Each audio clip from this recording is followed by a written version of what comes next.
जय जोहार जय छत्तीसगढ़ संगवारी हो। छत्तीसगढ़ में एक ऐसे गाना है जो पूरा छत्तीसगढ़ में धूम मचावत है। जी हाँ संगवारी हो, हमन बात करत हन रानी मोर जान मोर न्यू सॉन्ग के बारे में। ये महत्व सॉन्ग ही नहीं बल्कि छत्तीसगढ़ी रैप सॉन्ग है। और एक गाना आते ही यूट्यूब में पूरा धूम मचा दिस। पूरा छत्तीसगढ़ के मन एमा कई सारा रील बना चुके हैं, काफ़ी ज़्यादा पॉपुलर है।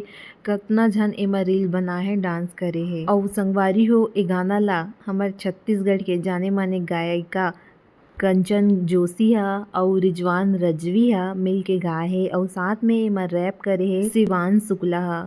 अतना अच्छा रैप करे संगवारी हो कि ये हा छत्तीसगढ़ के बादशाह कहे जाथे। आप में से कौन कौन ए गाना ला नहीं देखे हो कमेंट करके बताओ और जल्दी जाके देखो। तब तक पर जय जोहार जय छत्तीसगढ़ संगवारी हो। वीडियो ला लाइक कर दो, चैनल ला सब्सक्राइब कर दो।